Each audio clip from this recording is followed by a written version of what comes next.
Hey guys, tonight we begin with the lacquered doors of the Forbidden City to explore the surprisingly busy and occasionally absurd daily lives of imperial concubines in ancient China.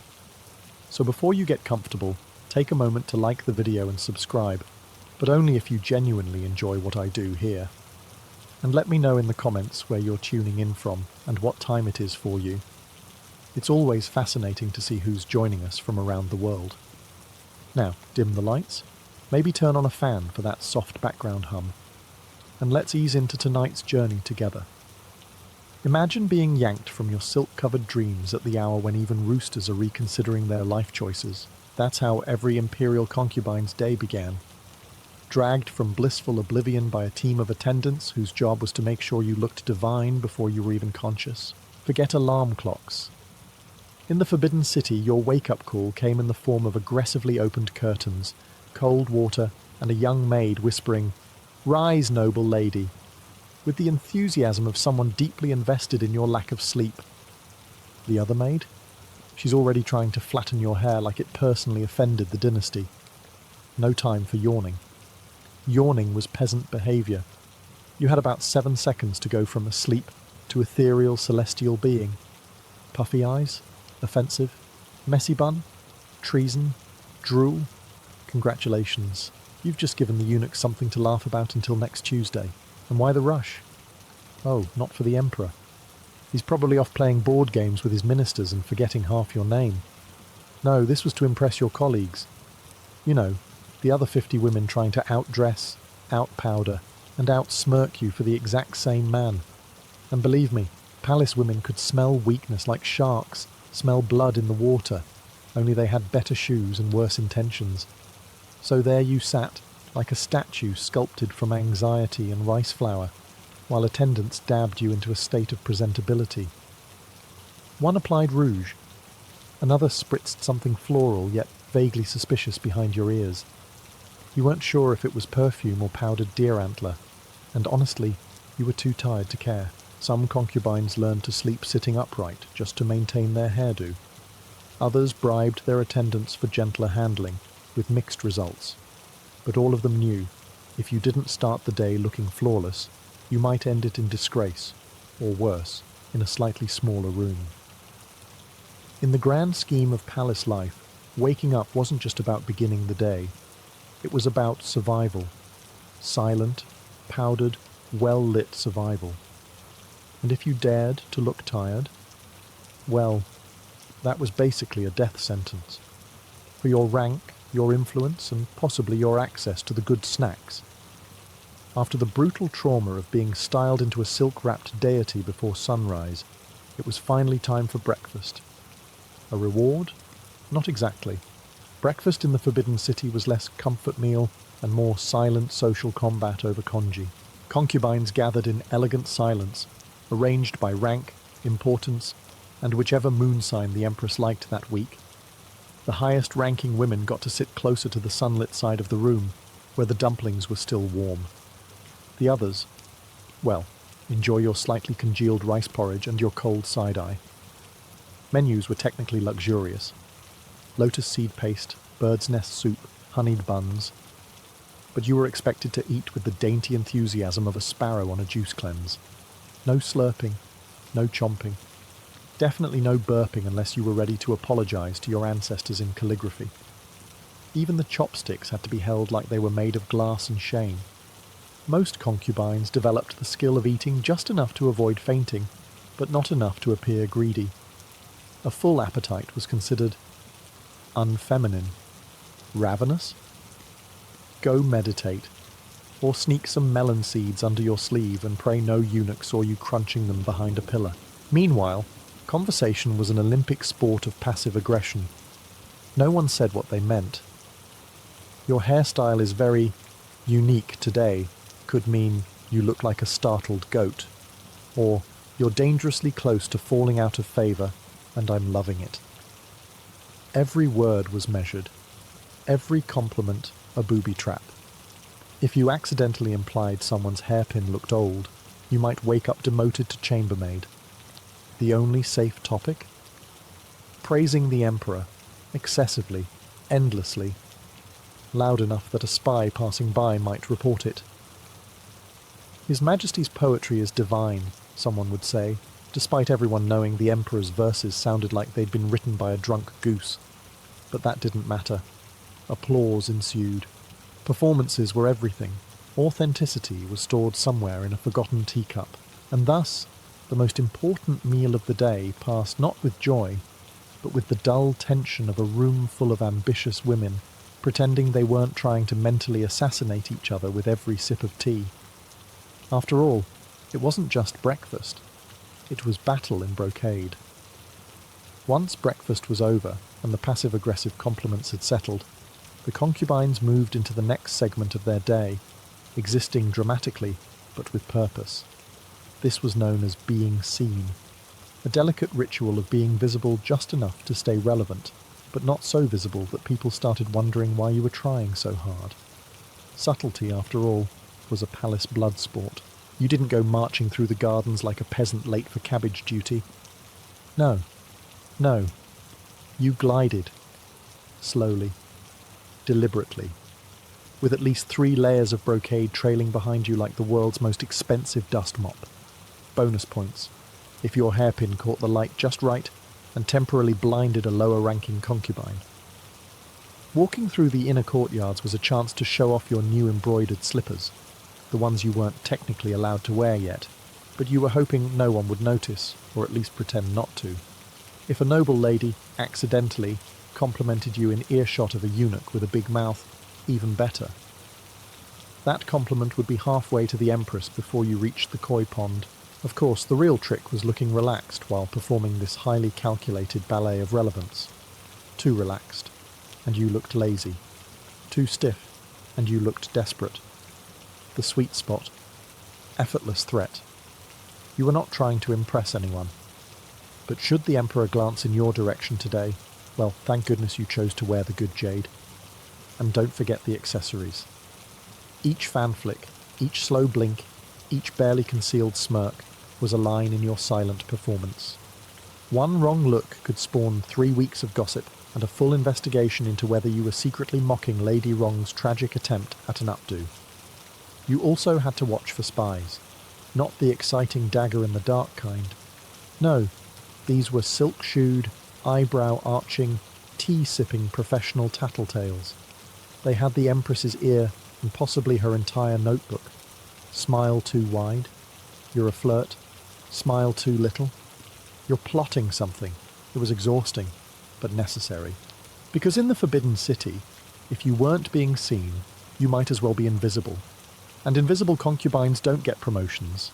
They get reassigned to the embroidery room. And no one comes back from the embroidery room. Now that you've been seen, gracefully, mysteriously, and with the correct amount of smug humility, it's time to sharpen your most vital tool, your tongue. Not for biting, for flattering.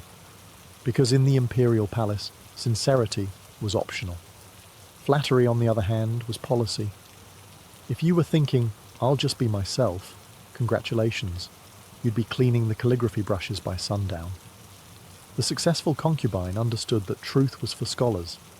Your job was to admire the Emperor's poetry like it had been ghost-written by the heavens themselves, even if it read like a toddler's fever dream. Flattery had rules. It had structure. You couldn't just say, "You look handsome today, Your Majesty." That was the conversational equivalent of handing in a blank exam. No, you needed imagery. Your Majesty's presence today is like the first bloom of plum blossoms after a long winter. There. Now you sound like someone who deserves more hairpins. Of course, you had to flatter the right people too. The Emperor, obviously. But also the Empress, the eunuchs who had influence, and sometimes even your rivals, just to mess with their heads. Nothing says I'm watching you like complimenting Lady Jen's embroidery and watching her spiral into paranoia for a week. But beware, flattery was a double-edged fan. Too little, and you were cold. Too much, and you were fake. Hit that sweet spot where the Emperor thinks you admire him, but doesn't realize you're actively trying to secure next month's Golden Lotus bonus. There were training sessions for this sort of thing. Subtle seminars held over tea, where older concubines passed down the sacred art of looking impressed without rolling your eyes. One flick of the wrist, one graceful sigh, one well-timed, "Oh, your Majesty," and boom, you've just advanced 2 positions in the invisible ranking system no one talked about, but everyone understood. Sometimes the Emperor wasn't even present, but you praised him anyway. To the birds, the walls, the porcelain vases, because you never knew who was listening, and besides, it never hurt to rehearse. After all, in the imperial court, it wasn't about truth. It was about performance, and the best performers got the best robes, or at the very least the warm dumplings. You flattered the Emperor, survived breakfast politics, and walked the palace grounds like a passive-aggressive wraith in embroidered slippers. Now what? Time for hobbies. Or, as they were known in the Forbidden City, mandatory pastimes designed to stop you from losing your mind or stabbing someone with a hairpin. These were less hobbies in the modern sense, no pottery wheel or sourdough starters, and more ladylike skills you better perfect if you want to avoid boredom-based insanity. Embroidery was a favourite. Imagine stitching tiny golden dragons onto silk for 6 hours straight, while smiling as if you enjoy it. Drop a stitch? Oops, that could be symbolic of your loyalty unravelling. Better start over. Calligraphy was another standard. Not just the act, but the gesture of it. Your strokes had to be delicate yet decisive, like your political moves. Bonus points if you wrote a poem about chrysanthemums and managed to sneak in a subtle insult to your rival. Music? Absolutely. Every concubine worth her salt had to pluck the guqin like a melancholic cloud. The notes had to sound wistful, ideally like you missed the Emperor even though you hadn't seen him in months, and he probably didn't remember your name. If your tune got too cheerful, someone might report you for being suspiciously content. Reading was encouraged, but only certain texts. No scandalous romances, no manuals on political theory, just Confucian classics and moral parables where the women were all either dutiful or dead, sometimes both. You were supposed to read these and then reflect on how you too could become a virtuous footnote in someone else's biography. Some concubines got clever.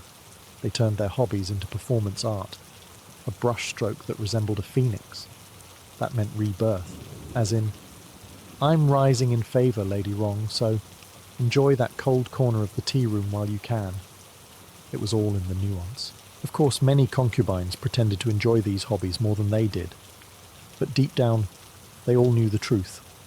Hobbies were just royal waiting rooms with fancier cushions. You weren't creating. You were killing time. Artistically, of course.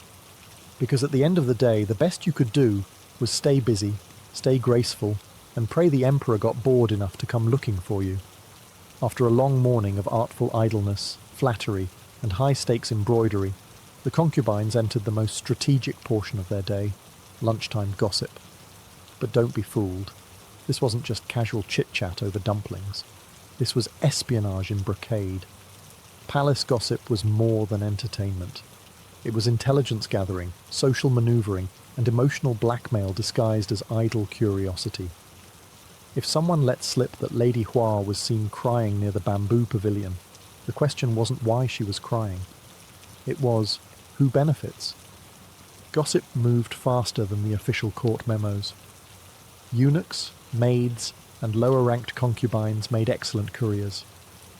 One whispered suspicion in the East Wing could be fully weaponized by tea time in the West Courtyard. If you heard someone say, "I probably shouldn't be telling you this," it meant they'd already told 3 other people and were just warming up.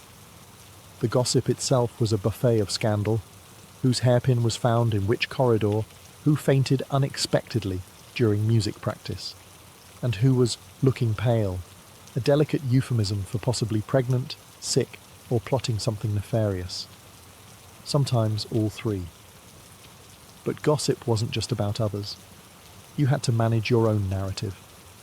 Spread the right rumours about yourself, and suddenly you were mysterious, favoured, or deeply poetic. Spread the wrong ones, or worse, none at all, and you became forgettable. Which, in palace terms, was just a polite way of saying next in line for obscurity. Some concubines played the game like masters. They planted false stories just to watch others panic. One concubine reportedly started a rumor about her own exile, just so she could return unexpectedly and bask in the dramatic attention. That's not gossip, that's performance art. But gossip came with risk. If your name appeared in the wrong whisper chain, you could be summoned for questioning faster than you could say, "I swear I was only quoting Lady Ping." Denial only made it worse. The best tactic was wide-eyed innocence paired with subtle retaliation, usually via embroidered metaphors or suspiciously generous compliments. Because in the end, gossip wasn't just survival. It was a test of your memory, your wit, and your ability to smile while someone tried to ruin you over steamed buns. At this point in your daily concubine career, you've flattered, gossiped, and embroidered yourself into a fine spiritual mist. But here comes the real suspense. The evening selection. The emperor's schedule was a closely guarded mystery, known only to a few eunuchs, several diviners, and probably a passing crane. Each day, a lucky concubine would be chosen to serve His Majesty. A phrase that sounds vaguely domestic, but could mean anything from polite tea drinking to, well, ensuring the dynasty continues. Naturally, everyone wanted to be chosen, not because they liked him, most barely remembered what he looked like, but because attention meant power, gifts, maybe even a promotion to a consort, which came with the thrilling perk of slightly warmer rooms in winter. But how did one get chosen? That, dear viewer, was the art. Hair was everything. It had to be immaculate, not one strand out of place unless that place was intentionally out of place to suggest wild yet regal passion. Hairpins weren't decorations, they were declarations. A phoenix pin said fertile and majestic. A lotus bloom said pure but open to suggestions. A jade cicada. Honestly, no one knew what it meant, but Lady Wen wore it once and got summoned twice in 1 week. Timing mattered too. You didn't want to look too available. That screamed desperation. But being hard to find. That risked invisibility. The goal was to appear serenely busy, just as the eunuch passed by. Not rushed, not idle, just coincidentally breathtaking. There were whispers that some ladies bribed the eunuchs to have their names pushed forward. Others fasted for 3 days to look ethereal. One ambitious soul even claimed she saw a shooting star and interpreted it as a divine invitation. She wasn't chosen, but she did start a minor trend. Most evenings ended in disappointment. For every summoned concubine, 10 others smiled politely, removed their dragon earrings, and tried not to look like they were about to scream into a silk pillow. Again. But hope was resilient. Tomorrow, maybe you would be the one. Or not. In the Forbidden City, patience wasn't just a virtue, it was a job requirement. Congratulations, you've been selected. The eunuch just gave you the look, the one that says, "Yes, tonight it's your turn to engage in one of the most awkward job descriptions ever penned in calligraphy. Serving the Son of Heaven was a privilege, a spiritual duty, and for many concubines, a performance review without feedback forms. First, you had to be bathed. Not by yourself, but by court attendants who treated every toe like a political artifact. You were scrubbed, perfumed and powdered until you looked less like a human and more like a porcelain gift to the empire. Hygiene wasn't just about cleanliness. It was about symbolic purity and also, let's be honest, damage control in an age before deodorant. Then came the wardrobe. You didn't just slip into something comfortable. You were dressed in layers of robes so elaborate that moving your arms became an interpretive dance. Your hair had to be perfect. Your scent, subtle but assertive. Your expression, one of serene readiness, like someone about to host a dinner party they didn't plan. Now, the journey to the Emperor's quarters. You weren't allowed to walk. That would be too dignified. Instead, you were carried on a blanket. Yes, truly. A small group of eunuchs hoisted you up like an awkward, nervous ham and transported you across the palace grounds. It was symbolic. Of what? Submission? Grace? and possibly absurd logistics. Once inside the imperial bedchamber, protocol demanded extreme composure. You weren't to speak unless spoken to, no eye contact unless invited, and absolutely no falling asleep before His Majesty did, which could be challenging if the Emperor was the kind of man who wanted to discuss celestial alignments for an hour before getting to business. And the act itself? Let's just say expectations were high and the room cold. Afterwards, you weren't just dismissed. You were catalogued. Palace staff kept meticulous records of which concubine was summoned on which day, not for gossip, but for genealogy. If a baby appeared 9 months later, they needed to know who to give the "congratulations, you're elevating your family forever" sash. So yes, bedroom etiquette wasn't just pillow talk. It was dynasty management with mood lighting. So, you've spent the night in the Emperor's chambers. Congratulations, or condolences, depending on how things went. Either way, the palace wakes early, and so must you, even if your spine is now shaped like a question mark from sleeping on an imperial lacquered platform bed, designed more for aesthetics than human vertebrae. The first order of business? Tea. Lots of it. Not because you're particularly thirsty, but because tea gave you something to do with your hands, while every other concubine subtly stared at you like cats at a closed door. You've gone from one of us to that one, at least for today. The tea room was where strategy resumed. You were expected to appear refreshed, glowing, and preferably not limping. Even if His Majesty simply asked about the weather and fell asleep mid-sentence, you had to exude the air of a woman who had personally saved the dynasty. The trick was to smile just enough to be mysterious, but not enough to suggest you were rubbing it in. And while you sipped your tea with practiced detachment, the real court sport began, decoding your appearance. Was your hair slightly tousled? Deliberate or genuine? Did you receive a hairpin gift? Was it gold or just heavily polished bronze? Was there a new bracelet on your wrist? Or worse, a lack of jewellery, which could mean either extreme favour or extreme disappointment? No one asked directly, of course. That would be uncouth. But they all watched. Closely. The concubines weren't the only ones interested. The eunuchs took notes, the Empress's spies took better notes, and the head of the Bureau of Ceremonial Accounting, a real job title, ensured the encounter was logged in the official records, should a baby conveniently arrive in 10 moon cycles. And if you were pregnant? Well, now you were a state asset.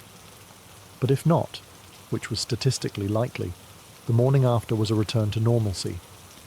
The pedestal was temporary. The glares, however, lasted all week, so you smiled, nodded, accepted a suspicious compliment about your complexion, and prepared for another day of waiting, whispering, and politely trying not to go insane. Once you've spent a night with the Emperor and survived the morning tea gauntlet, congratulations. You're officially a threat. Not to the throne, of course. Just to the delicate egos of 100 other women who have also memorized the Book of Etiquette and know 37 ways to express contempt using only a fan. You see, life in the harem wasn't one long beauty pageant. It was a cold war with rouge. Every concubine had ambitions, family pressures, and a firm belief that she was destined to rise above the rest. Naturally, things got poetic, literally. Weaponized poetry became the chosen medium of subtle attack. Because why throw hands when you can throw a verse that questions your rival's virtue using flower metaphors? Let's say Lady May started gaining attention. Suddenly there'd be a poem circulating in the courtyards about a withering lotus blooming far too frequently under the moonlight. Subtle, cruel, and somehow allowed under palace guidelines. These verses were recited casually at tea, embroidered into handkerchiefs, or conveniently forgotten on silk scrolls near important corridors.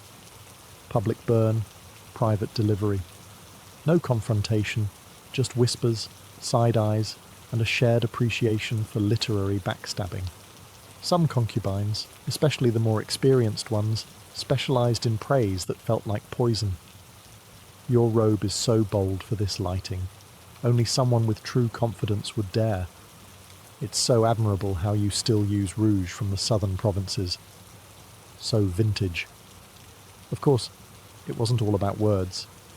Gifts were another way to stake your claim. If the emperor gave you a necklace, you wore it everywhere, even during calligraphy practice. If he gave you a rare peach, you casually held it while watching a rival eat a standard pear. And while the empress rarely descended to this level, she had her own arsenal. Icy nods, last-minute demotions, and the occasional reassignment to a more peaceful palace wing. A euphemism for social exile and boredom. But through it all, the rules remained. No open fighting, no shouting, and absolutely no staining the silks with your tears. Rivalry was an art, and like all palace arts, it had to be beautiful, bloodless, and absolutely devastating. When you live in a palace full of politically motivated women and watchful eunuchs, there are only two acceptable coping mechanisms: embroidery and supernatural paranoia. Unsurprisingly, the latter was more entertaining. The Forbidden City was a swirling vortex of omens, dreams, and celestial warnings. A cat sneezed near the imperial koi pond. That was a sign. Your candle flickered while you were thinking bad thoughts about Lady Shu. That meant the ancestors were judging you. Found a red feather in your rice. Definitely witchcraft. Or a rooster. Either way, ominous. Concubines weren't just women trying to climb the political ladder. They were part-time oracles. Every dream you had was treated like a line from a holy script. Dreamed of rainbows? Good fortune. Dreamed of fire? Danger? Dreamed of the emperor? Well, best to downplay that one unless it came with a lucky number. Of course, nothing got attention like claiming to see a ghost. Ghosts were the palace's favourite gossip topic, second only to whether someone's robe colour clashed with their inner balance. Whispering that you saw a shadowy figure outside your chamber was an excellent way to start a panic, and if you timed it right, delay a rival's tea ceremony indefinitely. The emperor himself was big on omens. Astrology dictated everything from battle strategies to bath schedules. A minor solar eclipse could mean no intimacy for 2 weeks, which, to some concubines, was either a relief or a devastating career setback. And then there were temple visits. Concubines were often sent to pray for the emperor's health, the dynasty's fortune, or, let's be real, for a personal promotion disguised as universal peace. The more incense you offered, the more virtuous you looked. The more dramatic your praying posture, the more likely someone believed your piety wasn't just performative. Some concubines went so far as to cultivate a mystic aura. They'd speak cryptically, gaze meaningfully into lotus ponds, and own disturbingly silent pet birds. It worked surprisingly well. Nothing says, "Don't mess with me," like being the woman who talks to ghosts and once correctly predicted a hailstorm. So yes, spirituality was important, but more importantly, it was useful. Aging gracefully in the imperial harem was less about wisdom and more about slowly becoming part of the wallpaper. Still there, still vaguely respected, but mostly ignored unless someone needed advice on hairpins or which tea reduced bloating. The sad truth? Time was a tyrant, even more so than the emperor. And once your youthful glow dimmed, say around the age of 26, you quietly transitioned from potential mother of heirs to lady of leisure with an uncanny knowledge of embroidery techniques. You didn't get officially fired, of course. This was the palace, not a merchant's stall. Instead, you were elevated to a dignified position in a quiet pavilion with a lovely view of a wall. Promotions in the harem often meant promotions away from relevance. Now, that didn't mean your days were entirely empty. You still had morning rituals, hair to oil, and peach blossom poetry to write with excessive symbolism. But the invitations to the emperor's bedchamber, fewer and far between, and eventually non-existent. When that day came, the eunuchs would stop including you on the rotation scroll, and you'd pretend not to notice while sipping your chrysanthemum tea with the serenity of someone who'd emotionally checked out 3 dynasties ago. Some elder concubines took this as a blessing. No more scheming, no more rouge-induced migraines, no more worrying about who was sleeping with whom. Others, well, They doubled down on passive-aggressive commentary and became walking cautionary tales for the younger girls. Back in my day, we didn't need jasmine oil to smell divine. We had natural allure and a proper posture. Your new peers, mostly other retired concubines, a few wise old maids, and at least one ex-favourite who now wrote passive-aggressive poetry about longing and revenge. But not all was lost. If you played your cards right, you could become a kind of unofficial harem aunt, the woman the others went to for advice, gossip, or help interpreting cryptic love notes. You were no longer the flame, but perhaps a respected keeper of the ashes. Or at worst, a very quiet, very polite ghost who still got to wear brocade. Being an imperial concubine wasn't all veiled threats and passive-aggressive fan-fluttering. Occasionally, perks fluttered down like petals on a politically manipulated breeze. You just had to know where to look, or at least where to pretend to be looking while eavesdropping. First up, gifts. Oh, the gifts. Silks from the south, porcelain from Jingdezhen, hairpins so sharp they could double as weapons if the need ever arose, and it often almost did. When the emperor was pleased, or merely bored, he'd send elaborate tokens to his favourites. Receiving a swan-embroidered robe, you were in. Receiving nothing? Well, enjoy your tea in obscurity. But here's the trick. It wasn't just about what you got. It was about who saw you get it. Gifts were currency, status symbols, and conversation starters. Oh, this jade pendant. Just something His Majesty had lying around. He said it reminded him of my eyes. Or was it his grandmother's ox? Either way, message received. Then there was gossip, the lifeblood of any well-regulated harem. Information flowed faster than wine during the Lantern Festival. Who coughed in the Emperor's direction? Who was spotted crying near the lotus pond? Who allegedly slipped a love poem under the Emperor's dumpling plate? Truth was optional. Drama was mandatory. Eunuchs, of course, were the unofficial broadcasters of palace news, and concubines who knew how to bribe them with sweets and compliments often got early access to breaking updates. Lady Chen has a rash. You didn't hear it from me, but she did recently visit that questionable apothecary. Then came the real perk. Glimpses of power. Rare, fleeting, and dangerously intoxicating. If a concubine bore a son, she gained leverage. If she bore the son, she became a political axis. Even childless favourites could gain influence if they mastered the art of emotional leverage, timing, and looking tragically beautiful during thunderstorms. Some were granted input on minor court decisions or sent as diplomatic symbols to temples. And while most of it was ceremonial, it still felt good to be consulted about something that wasn't which fragrance to burn in the moonlight. In short, it wasn't exactly ruling China, but it was ruling your corner of the palace, with a fan, a raised brow, and hopefully a slightly nicer room than the other women. For imperial concubines, life was a tea ceremony balanced on a tightrope, beautiful, ceremonial, and one misstep away from a very awkward obituary. Falling out of favour wasn't always dramatic. Sometimes it happened with the quiet finality of the emperor not glancing your way for 3 consecutive banquets. One moment you were Moon of the Ninth Hall, the next you were that woman with the cat allergy. The palace had the attention span of a fruit fly on ginseng. Now let's talk poison, the DIY conflict resolution method of choice in the Forbidden City. It was discreet, deniable, and only slightly less subtle than passive-aggressive embroidery. Everything from lotus seeds to facial powder had the potential to end a rivalry, or, at the very least, cause a long bout of mysterious, internal dampness. Some concubines were poisoned slowly, a little tainted tea here, a suspicious cake there, and eventually just stopped showing up to hair-combing ceremonies. Others dropped faster than a eunuch's opinion in a room full of nobles.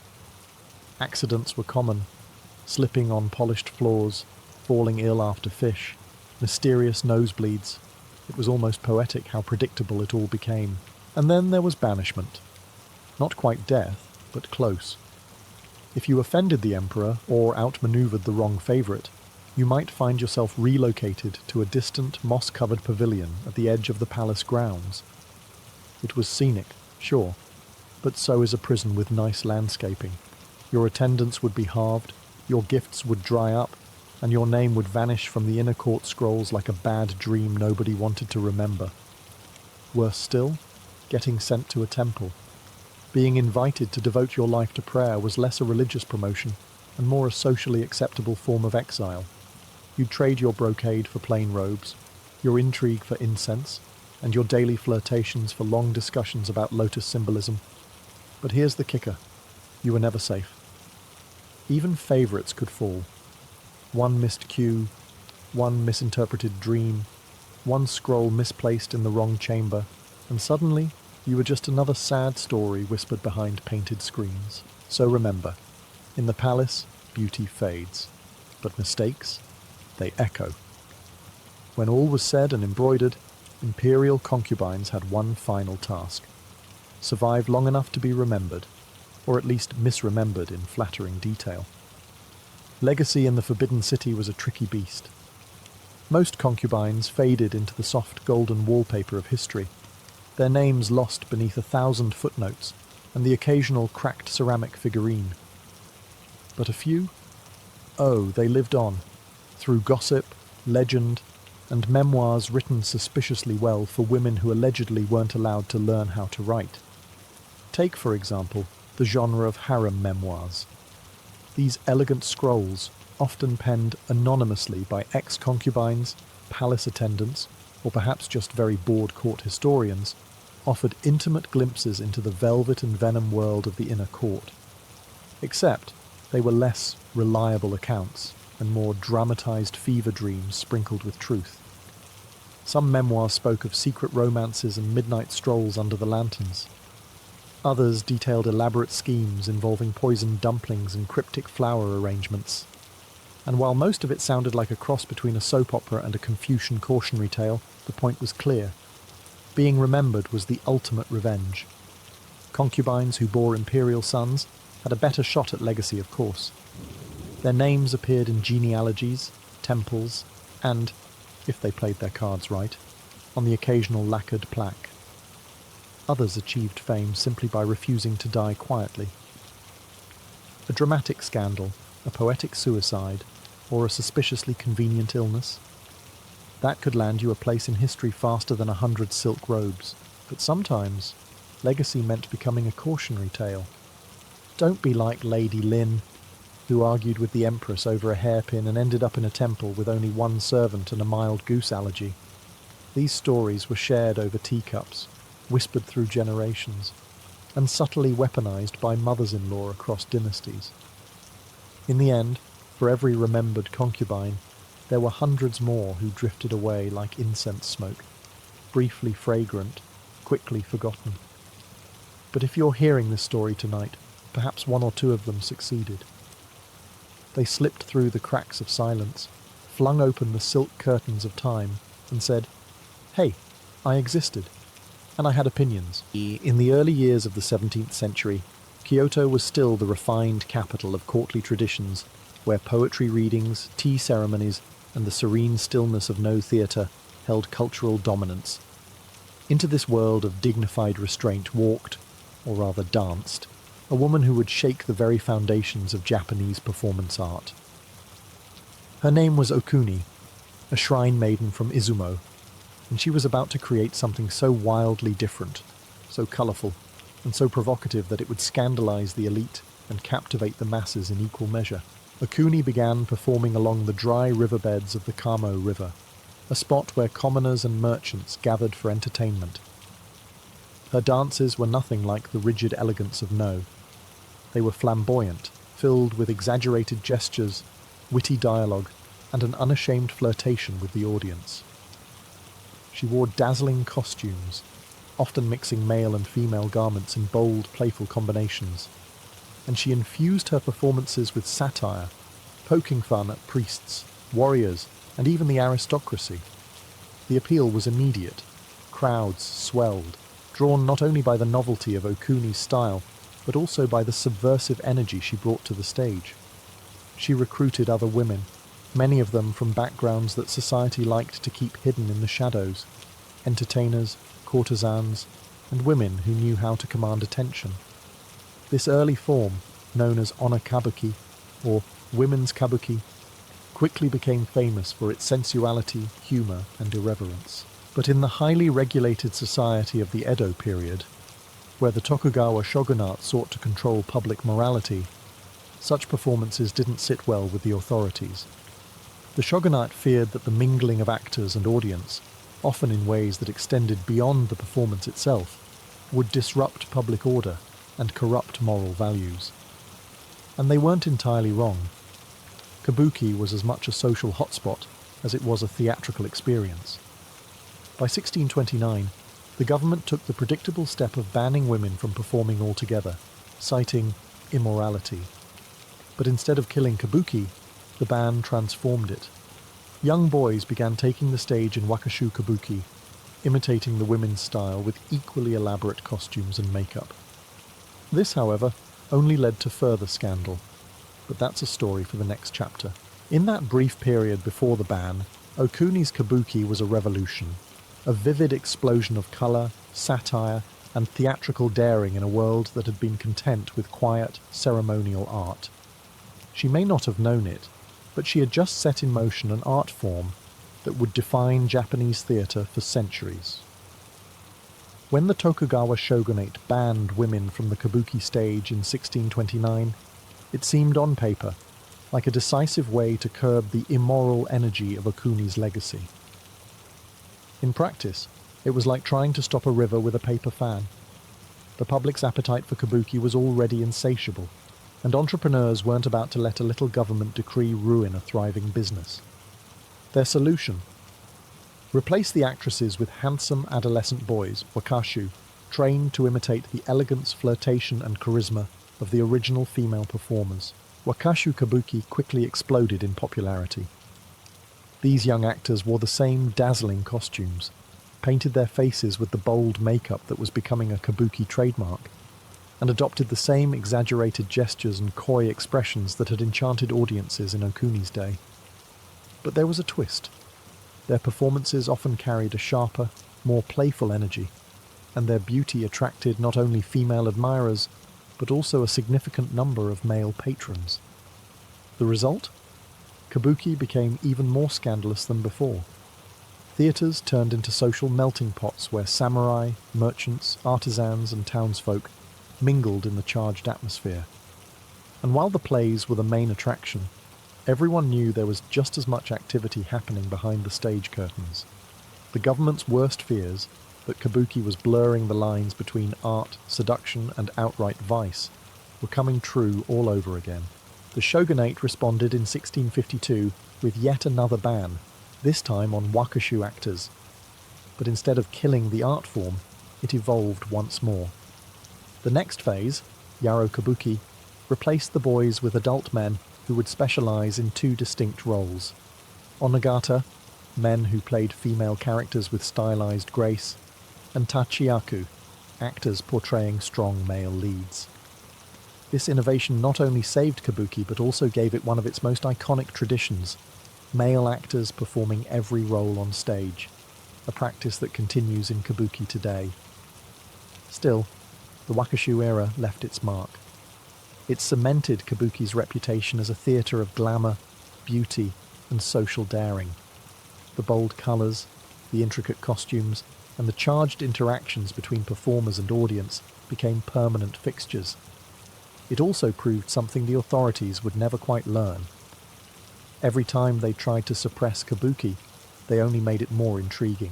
By the end of this turbulent transition, kabuki was no longer just an entertaining diversion. It was a cultural battleground, testing the limits of art, morality, and the shogunate's control. And it was only just getting started. With the wakashu ban in place and adult men now dominating the kabuki stage, the art form entered a phase of reinvention. The most striking development was the rise of the onagata, male actors who specialized in playing female roles. Far from being a clumsy imitation, onagata performance became a highly disciplined craft. These actors studied the subtleties of feminine movement, the tilt of the head, the glide of the feet, and the way a hand might hover over a fan before opening it. Their goal wasn't to convince the audience they were women, but to embody an idealized, stylized vision of femininity, one that existed only in the heightened reality of kabuki. The onagata also transformed costuming and makeup. Layers of silk kimono in vibrant colors were paired with elaborate wigs, some so heavy they required assistance to help the actor move gracefully. Makeup became symbolic rather than realistic. Pale white faces, delicate red accents around the eyes, and subtle hints of pink to suggest youthful beauty. Every choice, from the width of a sleeve to the angle of an eyebrow, carried meaning. Meanwhile, the male leads, or tachiyaku, developed their own conventions. They stood firm and projected strength, speaking in bold, rhythmic patterns, often accompanied by dramatic stamping of the feet. The contrast between onagata grace and tachiyaku force created the dynamic tension that defined kabuki's theatrical style. This was also the period when kabuki began codifying its gestures and movements into kata, precise, repeatable forms. A turn of the head, a sudden pause, or a freeze-frame pose, at the height of drama, became signals to the audience, telling them exactly when to gasp, cheer, or shower the stage with paper fans in appreciation. These were not natural movements. They were deliberate, stylized, and larger than life, transforming the stage into a world that felt both unreal and emotionally heightened. The Edo period audience didn't want subtle realism. They wanted spectacle, and kabuki delivered. Behind the scenes, the shogunate's censors kept trying to tighten control over scripts, forbidding certain political themes or depictions of contemporary scandals. Yet kabuki playwrights learned to mask their criticism in historical allegories, slipping social commentary past the watchful eye of the authorities. By this stage, kabuki had evolved far beyond Okuni's riverside dances. It was no longer improvised street entertainment. It was a fully fledged art form with rules, traditions, and a style so distinctive that it could not be mistaken for anything else. By the mid-17th century, kabuki had firmly taken root, and the cities of Edo, modern Tokyo, and Osaka became its beating hearts. This was the era when permanent theatres replaced makeshift riverbank stages, transforming kabuki from a wandering spectacle into an established cultural institution. In Edo, massive venues like the Nakamura-za, Ichimura-za, and Morita-za competed fiercely, each trying to outdo the other with grander productions, more famous actors, and ever more elaborate stagecraft. These theatres were not just places to watch a play, they were social events in themselves. A kabuki performance could last the entire day, broken into multiple acts with intermissions long enough for the audience to wander, eat, and gossip.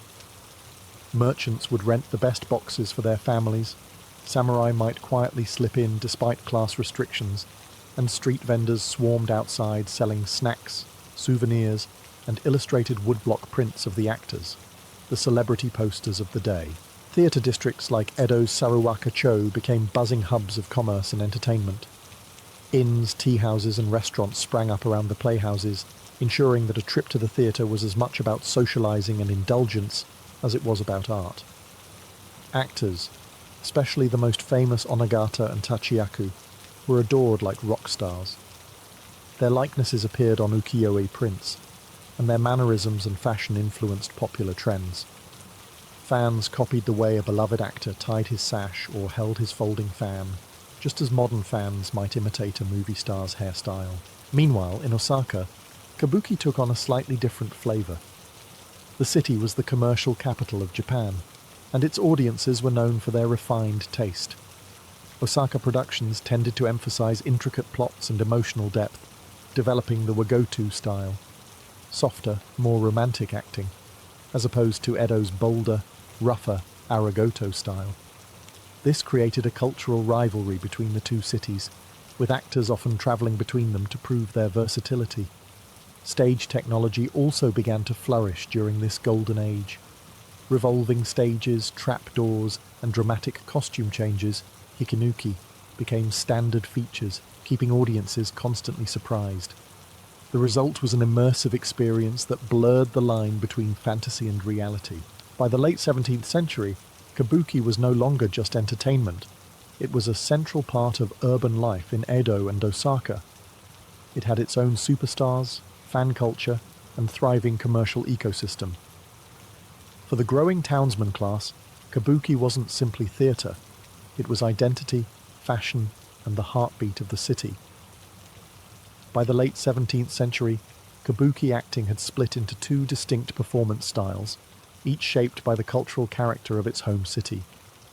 In Edo, the bustling shogunate capital full of ambitious warriors and merchants on the rise, audiences wanted something big, bold, and brimming with raw energy.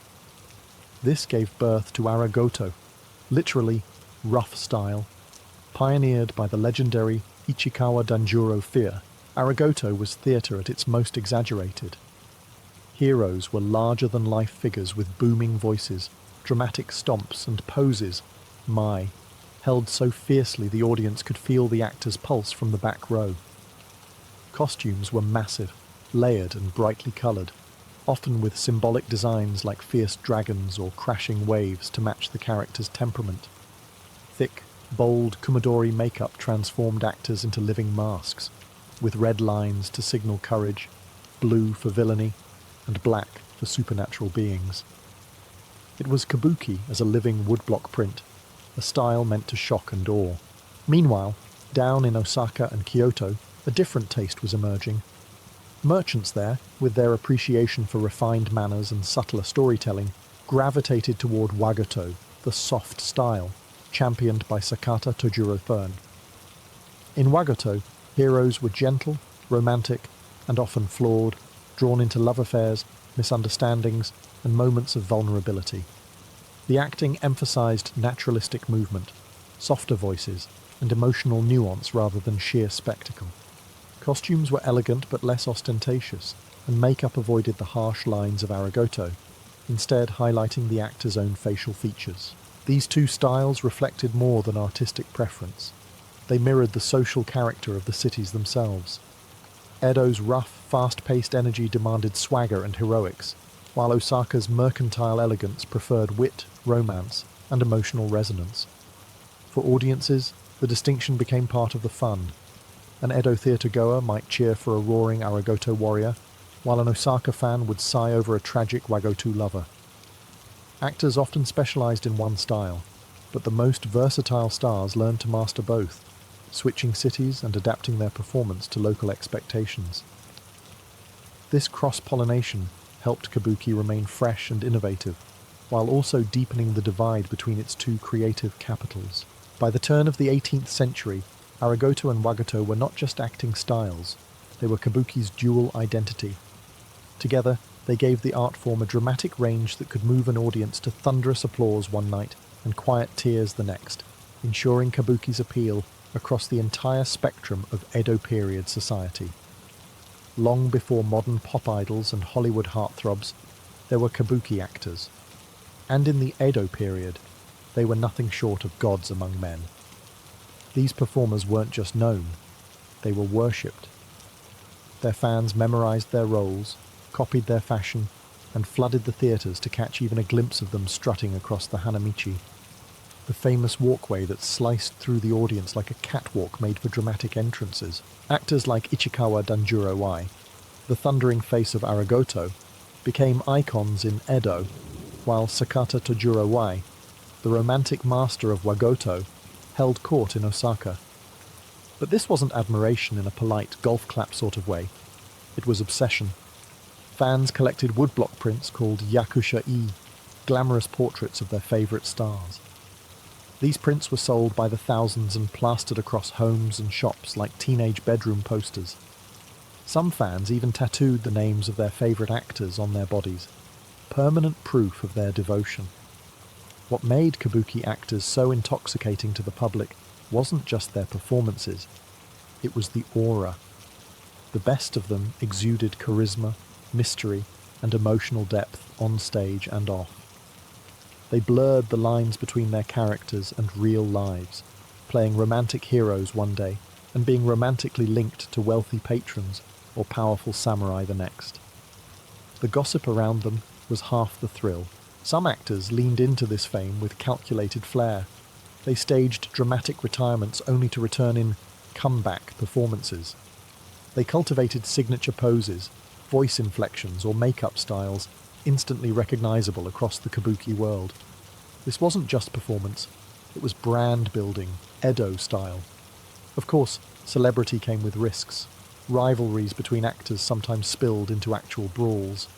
Fan clubs, yes, those existed, occasionally clashed over seats or actor loyalty. And scandals were inevitable. Affairs with high-ranking samurai, involvement in illegal gambling rings, or backstage betrayals could ignite public frenzy and government scrutiny. Still, the kabuki actor's status as a public figure was unlike anything else in Edo society. Unlike samurai or nobles, kabuki stars earned their fame through talent, charisma, and sheer theatrical magnetism. They were walking contradictions, adored by the people, distrusted by the authorities, and impossible to ignore. In a society where most people's lives were tightly controlled by class and convention, kabuki actors offered a glimpse into something freer, more glamorous, and undeniably human. They weren't just performers, they were living legends, and the public couldn't get enough. If you thought kabuki actors were just up there for the drama, think again. The visual spectacle was half the thrill. From the moment an actor stepped on stage, every thread of silk and smear of paint carried meaning. In fact, kabuki's visual design was so loud, so symbolic, and so precise that it could practically scream across the room without a single word. Let's start with the costumes. These weren't just clothes, they were walking fireworks. Silk robes in vibrant reds, deep purples, blinding golds. Embroidery so intricate it looked like it was sewn by demigods with obsessive-compulsive disorder. Dragons, cranes, crashing waves and swirling clouds were stitched into garments that weighed as much as a toddler. A single character change could require an entire team backstage performing lightning-fast hikanuki quick changes, yanking off the top layer of clothing in one dramatic swoop to reveal a whole new outfit underneath, right in the middle of the scene. Then came the makeup, known as kumadori. This wasn't subtle contouring. It was war paint. Thick white foundation blanketed the actor's face, with sharp, expressive lines drawn in vivid colours depending on the character's type. Red meant power and virtue. Blue signalled villains, ghosts, or emotional distress. Brown could mean supernatural strength. These designs weren't meant to make the actor look human. They were symbols made flesh. You didn't just see the hero or the demon. You read it on their face like a scroll. And let's not forget the wigs, which could be so elaborate they deserved their own billing. Towering top knots, flowing tresses, or tightly coiled buns, all designed to move with the actor's performance. Certain wigs were engineered for dramatic reveals or transformations, turning a peasant into a princess with one theatrical spin. The stage itself joined in the fun, with trapdoors, rotating platforms, mawari butai, and the dramatic Hanamichi runway that cut through the audience. Kabuki was a 360-degree assault on the senses. The lighting? Natural daylight, no mood lighting here. The actors had to project emotion not just through words but through shape, colour, and movement. Every visual element in kabuki was exaggerated, symbolic, and perfectly calculated. It wasn't realism, it was aesthetic storytelling, where costumes and makeup didn't just support the drama, they were the drama. In an era without CGI, kabuki pulled off the impossible, turning silk, pigment, and wood into pure magic.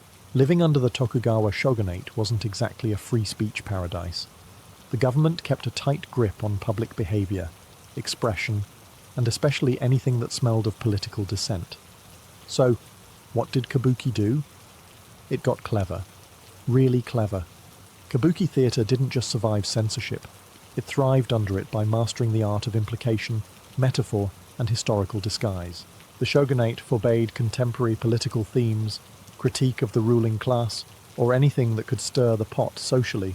So, kabuki playwrights turned to the past, specifically the jidaimono, or period plays, which used historical settings to comment on current issues. It was the Edo-era equivalent of saying, "This totally isn't about the current government, it's about some samurai from 400 years ago. Promise." But the audience wasn't fooled. They knew when a nobleman's betrayal mirrored a recent scandal, or when a villain's cruelty sounded suspiciously like that of a high-ranking official. Another popular workaround was the sewamono, or domestic plays, which tackled the everyday struggles of common people. Lovers torn apart by social obligations, merchants facing corrupt officials, samurai losing their honor. These weren't explicitly political, but they poked holes in the social structure by highlighting its injustices, hypocrisies, and moral contradictions. The audience could see themselves on stage, and they could laugh, cry, or rage in recognition. Even the onagata became part of the subversion. These male actors, playing idealized female characters, often presented women as the emotional and moral heart of the story. At a time when real women were excluded from the stage, and often legally silenced, kabuki gave them voice and complexity through artifice. Was it satire? Empowerment? Both? Probably. Censorship also influenced language and symbolism. Certain phrases, gestures, or costume choices became coded messages. A cherry blossom might symbolize fleeting beauty, or the sudden fall of a public figure. A subtle change in color could signal a character's betrayal. It was a layered system, and savvy audiences knew how to read between the lines. Government censors attended shows, sometimes in disguise, but kabuki's brilliance was in giving them just enough plausible deniability. On the surface, it was all dancing and drama. Underneath, it was a mirror, sharp, defiant, and deeply aware. In this dance between art and authority, kabuki emerged not as a victim of censorship, but as its most creative adversary. It didn't just play by the rules, it rewrote them. As the Edo period drew to a close in the 19th century, kabuki stood tall as a cultural giant, a living chronicle of Japan's urban heart, its struggles, its laughter, and its contradictions. But it wasn't content with being a relic. Kabuki endured, transformed, and eventually earned a place not just in the hearts of Edo's city dwellers, but in Japan's national identity. After centuries of innovation, scandal, censorship, and reinvention, kabuki had developed a complex grammar all its own, a language of movement, makeup, costume, and music that defied easy imitation.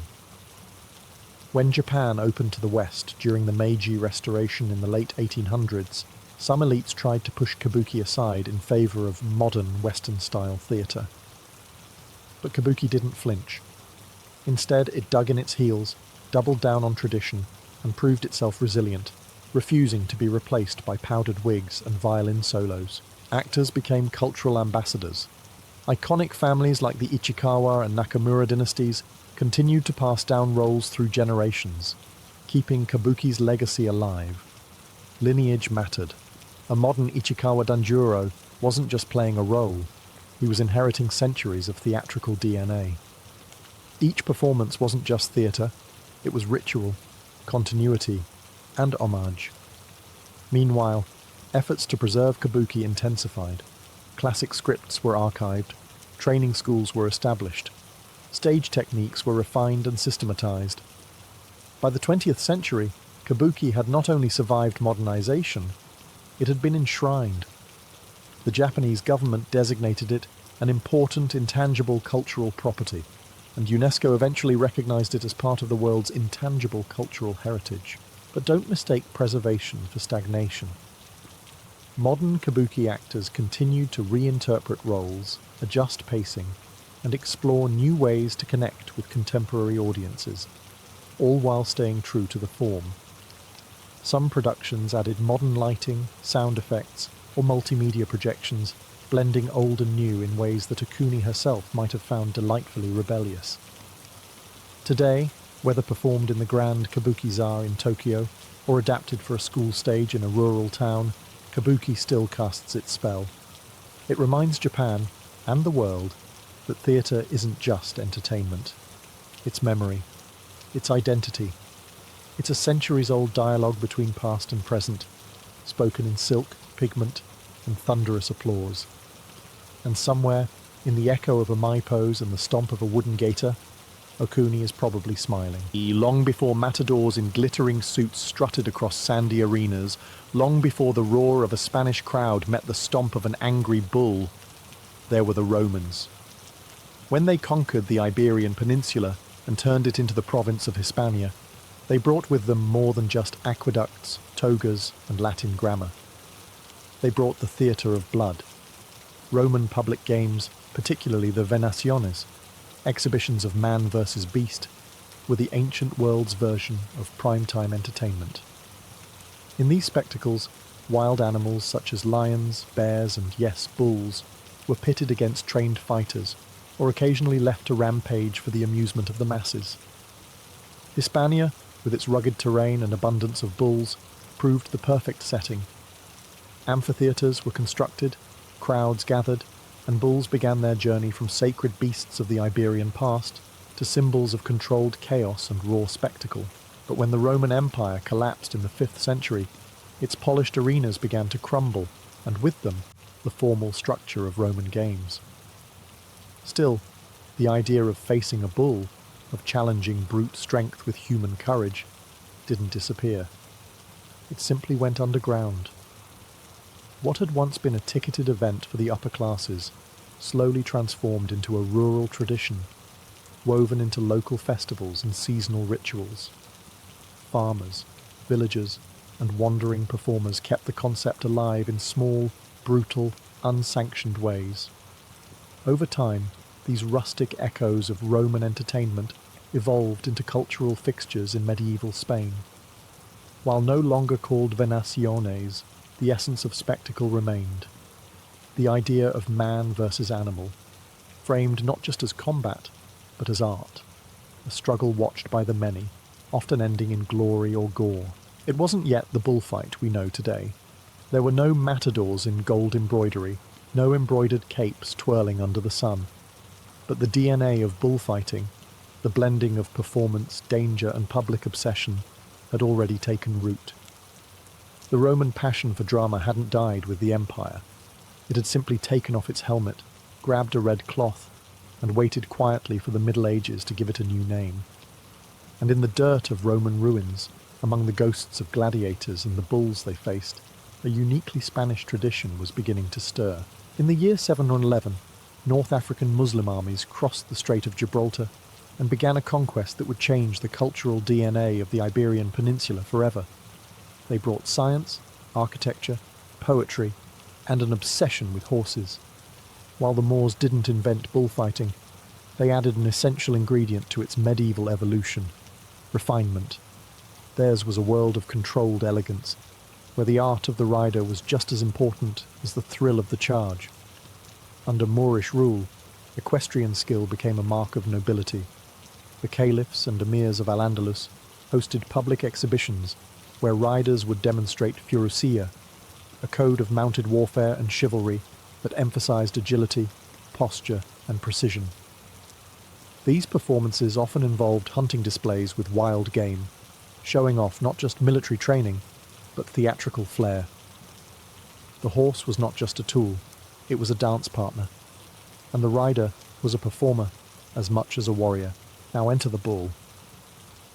Although the Moors revered bulls in some poetic contexts, they were far more interested in showing dominance over animals, rather than killing them for sport.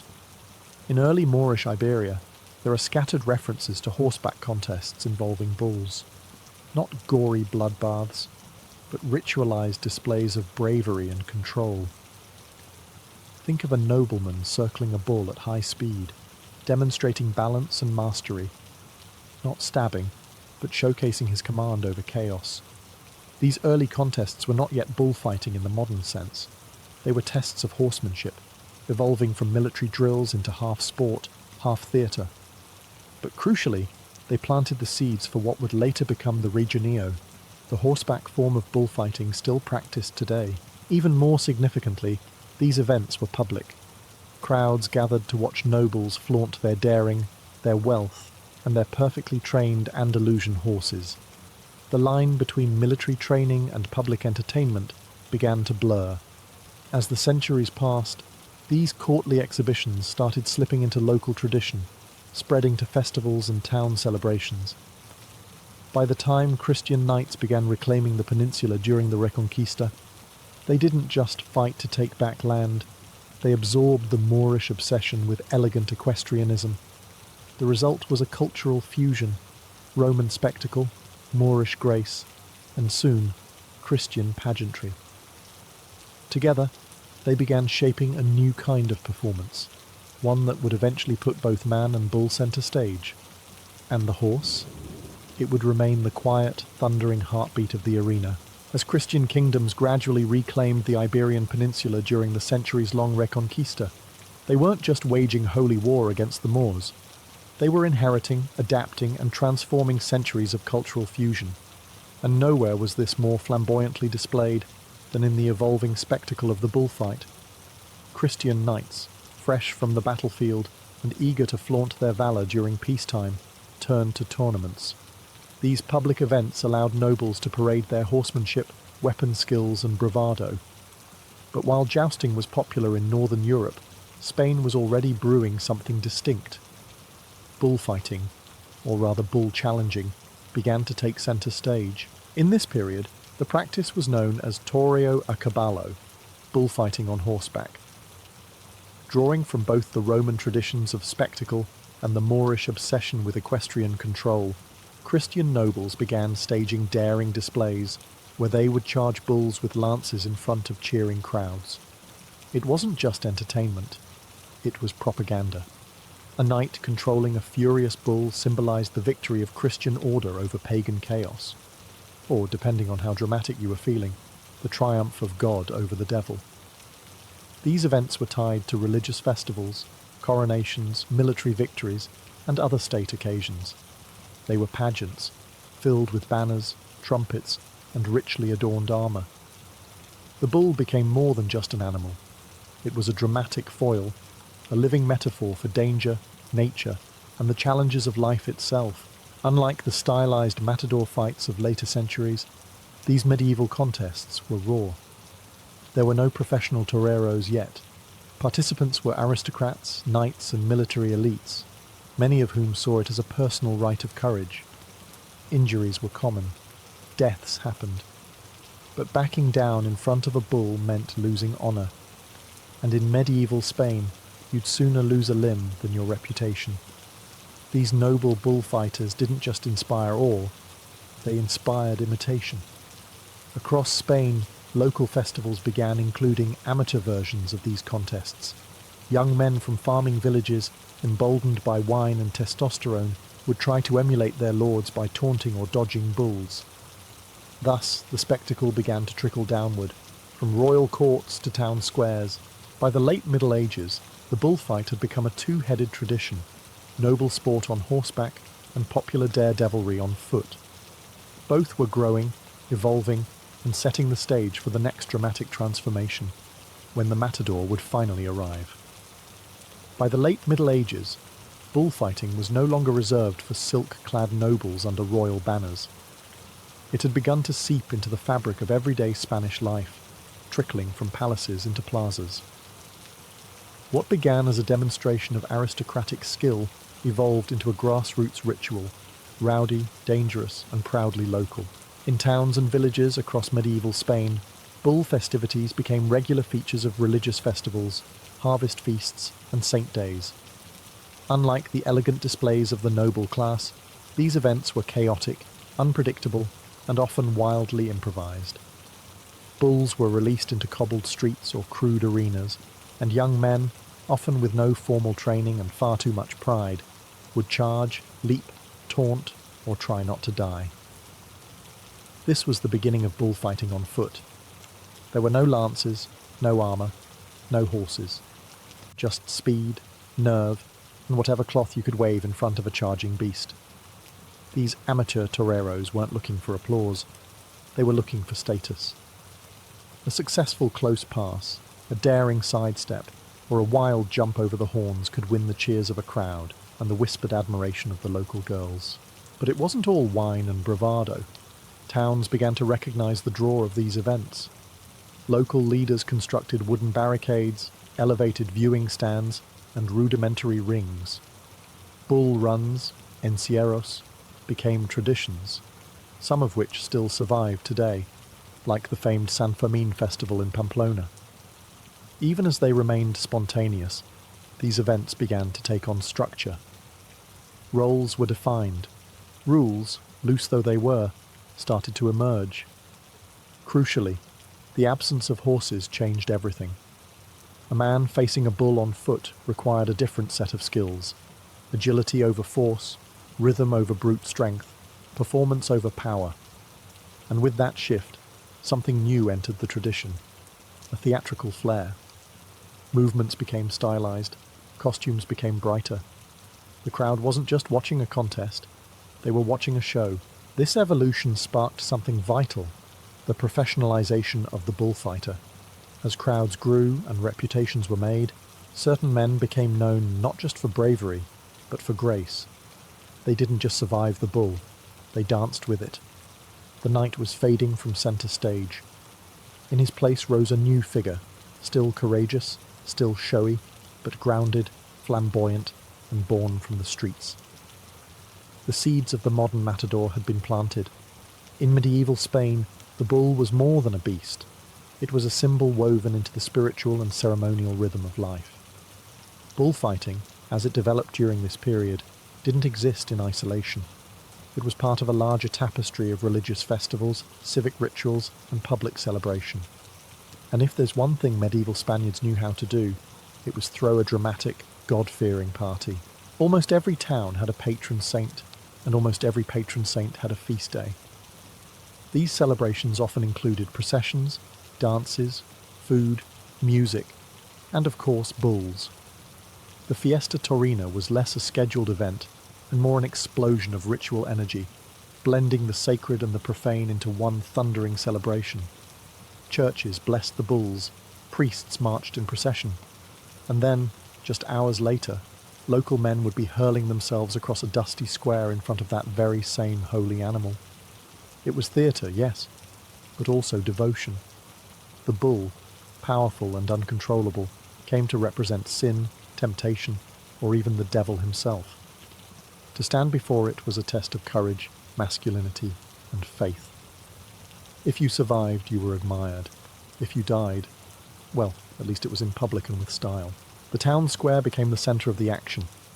Temporary wooden arenas were constructed right in the middle of cities, often in front of churches or municipal buildings.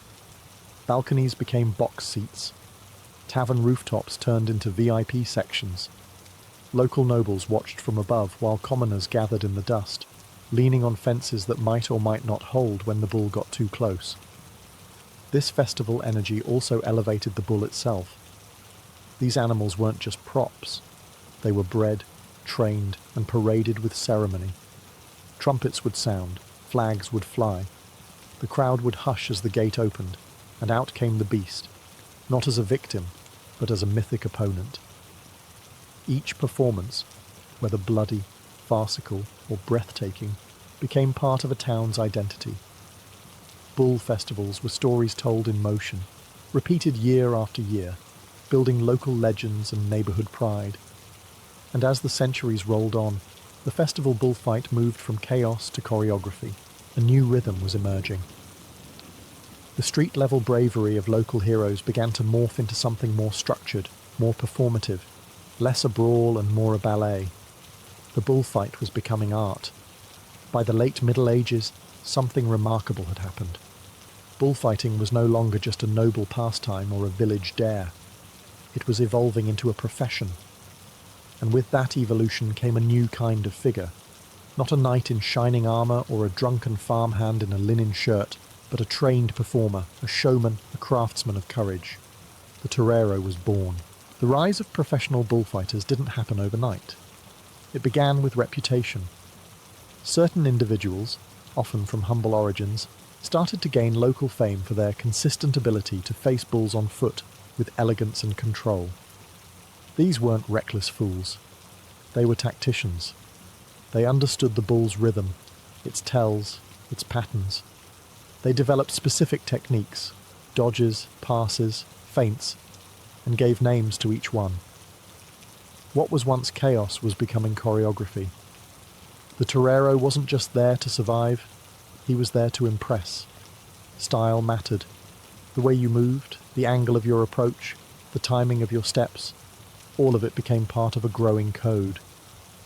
And the more recognizable these techniques became, the more audiences began to expect and demand them. In short, the crowd was no longer content with luck and blood. They wanted drama. They wanted flair. They wanted technique. It was during this time that we also see the first inklings of specialized training.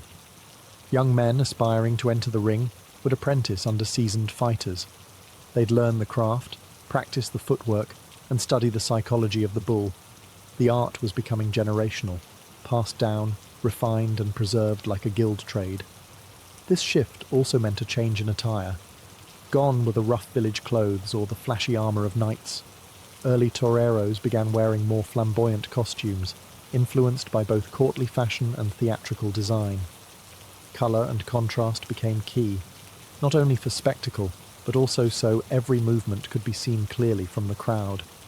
Clothing, like movement, became part of the performance. The torero represented something new in Spanish society, the commoner elevated by skill, not bloodline.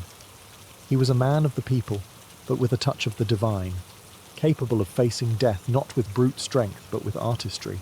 And as this figure began to take over the arena, the very identity of the bullfight shifted, from ritual and brawl to a staged duel of grace, danger, and rising fame. While the spotlight increasingly turned toward the torero, there was another equally critical figure in this evolving medieval tradition: the bull itself. Not just any beast would do. As bullfighting grew from scattered village events to a structured, symbolic art form, the bulls had to evolve with it. That meant one thing: breeding. Selective, calculated, and deadly serious breeding. By the late medieval period, certain regions of Spain, particularly Andalusia, became known for producing bulls of exceptional size, aggression, and stamina. These animals weren't accidental champions. Breeders began focusing on specific traits: wide horns, powerful frames, and most importantly, a noble ferocity. The ideal bull didn't just charge, it performed. It moved with purpose, responded to the cape, and displayed a kind of brutal intelligence. A bull that simply ran in circles was a bore. A bull that fought back, read the matador's movements, and adapted in the arena. That was the real prize.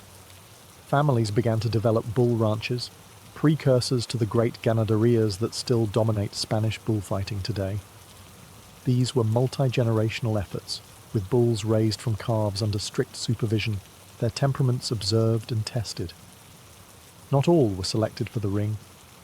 Only the most spirited, and potentially lethal, made the final cut. Ironically, these bulls lived better than many peasants. They roamed large estates, were well fed, and kept in near-wild conditions to preserve their strength and instincts. The contradiction was poetic, a life of peace and comfort, leading to a violent, theatrical death. Breeders weren't just supplying animals, they were shaping the very identity of the bullfight. The unpredictability of the bull was part of the drama, but within boundaries. A good bull needed to be dangerous, yes, but also predictable enough for the torero to perform with grace. This balance between chaos and choreography was at the heart of the spectacle. Over time, certain bull bloodlines became famous. A ranch's reputation could rise or fall based on the performance of a single bull. Just as audiences cheered for star matadors, they began to recognize names of toros bravos, brave bulls who had earned their own kind of fame in the sand. In the growing arena of medieval Spain, the bull was no longer a mere beast. It was a character, a villain, a hero, a test of fate bred in pasture lands under the weight of centuries-old bloodlines, and destined to die beneath a flourish of cloth and applause. As the bullfight grew more organized, symbolic, and spectacular, it needed a proper home. Makeshift wooden fences and town squares weren't going to cut it forever. By the late medieval and early Renaissance periods, Spain began building purpose-designed bull rings, plazas de toros, architectural spaces crafted not just for safety, but for theatrical grandeur. And with that, the bullfight officially moved from folk tradition to national stage. The earliest bull rings were still temporary, circular enclosures built for a festival and then dismantled. But as the events became more frequent and prestigious, permanent structures began to appear. One of the earliest documented was in Zaragoza, followed by others in Seville and Madrid. These were circular arenas inspired by Roman amphitheatres, with tiered seating that allowed thousands of spectators to witness every movement in the sand. The shape of the ring wasn't accidental. The circle allowed the bull to move freely without corners to hide in, and gave the torero full space to perform the faena, the series of passes that would define the art of bullfighting for centuries. The architecture served the drama, wide enough for spectacle, enclosed enough for intimacy, and always built so that the action remained the visual and emotional centre. Each ring developed its own rituals. Some had royal boxes, where kings and nobles could preside over the event. Others had musical ensembles that signalled different moments in the fight. Flags were raised, drums pounded, trumpets announced the entrance of the bull. It was more opera than sport. Importantly, the rise of the bull ring also shifted the expectations of the audience. No longer were they just witnessing a battle, they were attending a performance. As the seating became structured, so did the event itself. The fight was divided into clear stages, with formalized rules, time limits, and choreography. This standardization turned bullfighting into something larger than life, a national ritual enacted across the country, from grand cities to small villages. The Plaza de Toros was more than a building. It was a crucible. Within its walls, centuries of tradition, myth, and raw adrenaline collided. And as these arenas grew in scale and prestige, they elevated the bullfight from provincial entertainment to a defining expression of Spanish identity. A stage where history, culture, and death danced in perfect, dusty symmetry. By the end of the medieval period, bullfighting was no longer just a pastime. It had become a cultural cornerstone, deeply embedded in the Spanish imagination. What began as scattered rituals, nightly games, and village chaos had transformed into a stylized, ritualized spectacle with clear rules, recognized heroes, and a devoted following. The medieval bullfight left behind more than blood in the sand. It left a blueprint for national identity. The tradition had now absorbed elements from every chapter of Iberian history. From the Romans came the love of the arena and the structure of public performance. From the Moors, the obsession with control, grace, and the aesthetics of confrontation. From the Christian knights, a flair for pageantry, honour, and public bravery. And from the common people came raw emotion, improvisation, and a flair for survival without armour. Together, these forces created a tradition that blurred the lines between ritual, theatre, and combat. Bullfighting became more than entertainment. It was seen as a reflection of the Spanish soul, proud, fatalistic, passionate, and unwilling to turn away from the face of death. By the early Renaissance, bullfighting had moved into the hands of professionals. The medieval knight had hung up his lance, and in his place stood the matador, capes swirling, feet planted, eyes locked with the charging beast. The spectacle had become codified, roles were defined, stages formalized, and the language of the ring was now as structured as a religious ceremony. But even as the centuries turned, the echoes of medieval Spain remained. The bull still entered to fanfare. The crowd still roared as a man faced death in full view of his peers. The plazas still filled with thousands who knew that what they were watching wasn't a sport. Not exactly. It was a ritual, passed down from generation to generation, with roots deeper than most dared imagine. The legacy of medieval bullfighting isn't just visible in costumes or choreography. It's in the attitude, a defiant refusal to look away from danger, a commitment to style in the face of death, and a belief that courage isn't just physical, but artistic. And for better or worse, it's a legacy that still steps into the ring every time the trumpet sounds and the gates swing open. In medieval Ireland, if a weary traveller knocked on your door, you didn't pause to ask who they were, where they came from, or what they wanted. You opened it. Because in ancient Gaelic society, hospitality wasn't just a virtue, it was a legal obligation backed by one of the oldest legal systems in Europe, the Brehon laws. This wasn't some warm, fuzzy Celtic courtesy. This was serious business. According to the Brehon legal code, every free person was bound to offer food, shelter, and basic protection to guests, especially travellers or strangers. Refusing hospitality wasn't just rude, it was a violation of the law and could lead to fines, loss of status, or public disgrace. A guest under your roof was considered sacred, and for the duration of their stay, you were responsible for their well-being. If they were harmed, insulted, or even made uncomfortable, the blame fell on the host. This emphasis on hospitality was deeply entwined with the structure of Irish society at the time.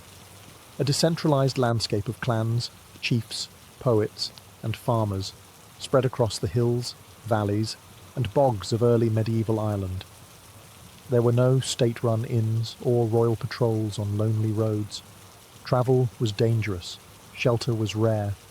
The only thing that kept the wheels of society turning, beyond kinship ties, was mutual obligation.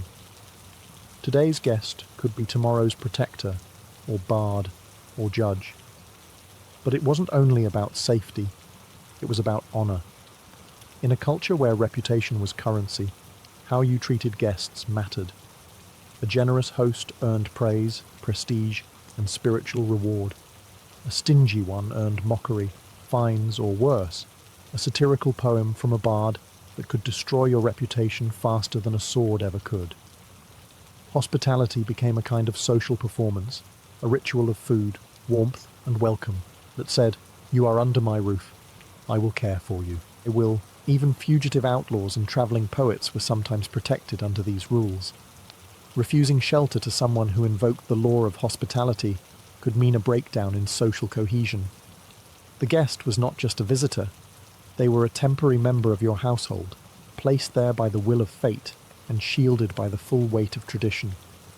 So yes, in medieval Ireland, you welcomed the stranger, or else. To understand why hospitality was so sacred in medieval Ireland, you have to understand the system that enforced it, the Brehon laws. These weren't dusty statutes handed down from kings or enforced by sword-wielding sheriffs. The Brehon laws were a living, breathing network of customary codes passed down orally and refined over centuries, rooted in fairness, reciprocity, and a shocking amount of detail about things like how to feed guests, where they could sleep, and what to do if someone stole a pig. Named after the Brehons, professional jurists who memorized the laws and acted as mediators, judges, and walking encyclopedias, this legal system functioned without a centralized monarchy or standing army. Ireland wasn't a unified kingdom, but a patchwork of clans, each with its own chieftain, warriors, and farmers. The law was what held it all together, and hospitality was one of its cornerstone expectations. The Brehon Code didn't just recommend hospitality, it enforced it. Entire legal tracts outlined the responsibilities of hosts and the rights of guests. There were laws governing how long a guest could stay, typically 3 nights, what kind of food and bedding should be provided depending on the host's status, and what to do if a guest insulted their host or overstayed their welcome. There was even a legal term for an unlawful guest, heir fortail, someone who abused the rights of hospitality and could be expelled or fined. Why such meticulous attention to house guests? Because in a society without hotels, postal systems or highways, travellers were vulnerable. A travelling poet, messenger or monk had to rely on the goodwill of strangers. If one clan started refusing travellers, it disrupted trade, news, and the sacred flow of cultural exchange. Hospitality wasn't charity, it was infrastructure. The Brehons, often attached to noble households or monasteries, didn't just recite laws. They interpreted them, adapted them to context, and ensured they were followed. Their rulings weren't enforced with prisons. Shame and honour were the currency.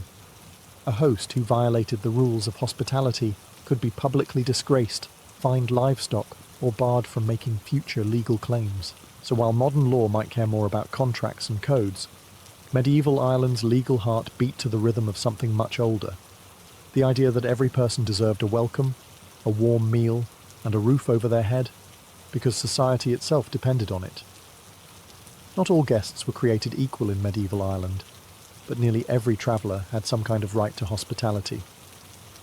The Brehon laws were surprisingly inclusive for their time, outlining not just the duties of hosts, but the categories of people who could legally expect shelter, food, and safety. From noble envoys to wandering bards, the Irish hearth had room for more than just friends and neighbours. At the top of the list were Aicmafine, members of one's own kin group. If a cousin 3 times removed showed up at your door dripping from the rain and demanding stew, you were legally obligated to let him in. But kinship wasn't the only passport. Travelling poets known as Philid enjoyed near-religious status. Refusing them food or lodging could result in a devastating satirical poem, which in Irish society was considered worse than physical punishment. The satire, or air, was believed to have magical, even legal weight. An insult from a bard could ruin your honour and your standing in the community. Then there were monks and clerics, who represented not only spiritual authority, but often served as record keepers, scholars, and political intermediaries. They too were welcomed as sacred guests, often receiving better accommodations than the average farmer. Refusing them wasn't just socially frowned upon. It could invite church penalties, which in a deeply spiritual society carried serious weight. Interestingly, even criminals and fugitives were not entirely outside the system. If a person was being pursued and managed to invoke the law of hospitality before entering someone's home, the host was legally bound to protect them, at least temporarily. Once inside, they became a C0ncubine, a guest under the host's protection. It didn't matter what crimes they may have committed, while under your roof, they were untouchable. Violating this sacred trust could result in a heavy fine or blood feud. Of course, guests had responsibilities too. They were expected to behave respectfully, refrain from theft or insults, and leave after a reasonable stay, usually 3 nights, unless explicitly invited longer. Overstaying could downgrade you from honoured guest to unlawful squatter, which came with its own set of legal consequences. In essence, hospitality wasn't about kindness, it was a contract. The guest received shelter and food, the host earned honour and legal protection, and society at large kept its wheels turning. And in a world without locks, hotels, or Yelp reviews, that delicate balance was everything. In medieval Ireland, feeding a guest wasn't just expected, it was legally mandated. The Brehon laws laid out not only that a host must feed their guest, but what they were expected to provide, depending on their rank, wealth, and social role. Forget tossing your guest a crust of bread and calling it a day. Irish hospitality was a ritual, and food was at its sacred centre. Let's start with the basics. A guest had to be offered food without grudge or delay. A cold welcome or obvious reluctance could be interpreted as dishonour, or worse, as a breach of law. The type of food and drink served wasn't random either. A chieftain or noble was expected to offer fine meals, roasted meats, milk, ale, and even mead if available. Their status demanded generosity. A farmer or lower-class freeman might serve oatcakes, butter, cheese, and curds. It didn't have to be lavish, but it had to be respectful. The Brehon laws even specified how the food should be served. Guests of equal or higher status were to be given the choicest portions, seated in places of honour near the hearth. You couldn't just dump a leg of mutton in front of a bard and call it generous. Presentation mattered. Symbolism mattered. Food was a performance of status and respect. And of course, there was drink. Mead was the preferred celebratory drink, a honeyed liquor that symbolised abundance and festivity. Ale was more common and widely served. Offering a guest a horn of mead was like offering them your goodwill in liquid form.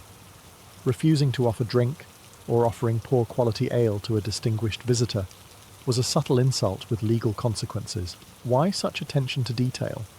Because food was more than sustenance. It was social glue. A shared meal sealed alliances, ended feuds, and confirmed bonds between clans. Even the act of eating together signalled mutual trust. Once you shared a hearth and food, you were no longer strangers.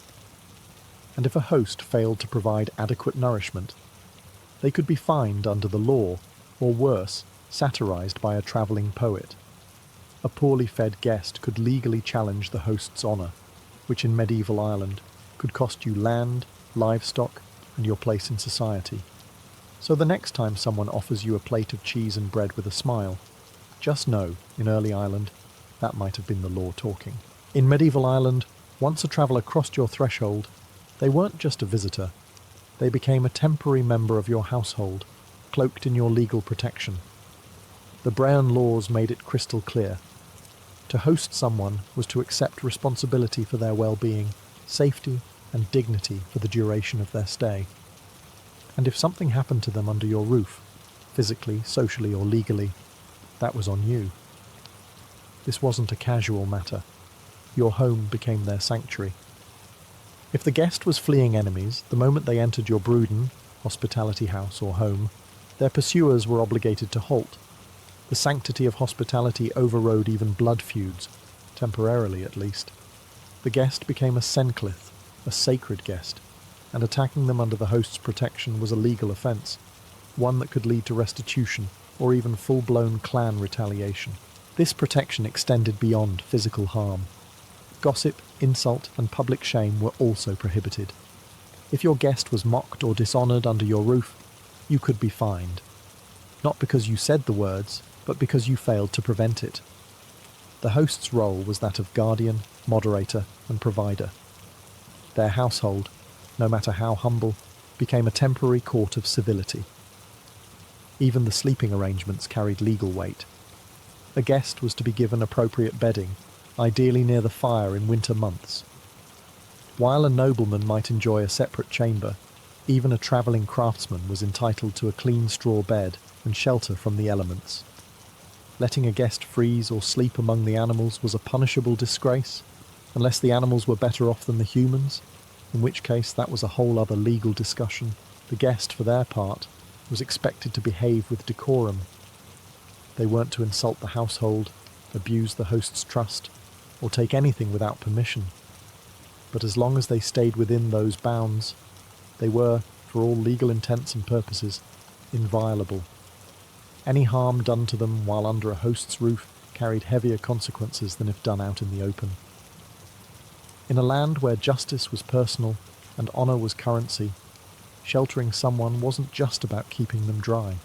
It was about stepping into a sacred role, protector, provider, and temporary steward of peace in a world that didn't always offer it freely. In the poetic balance of the Brehon laws, hospitality was generous, but not infinite.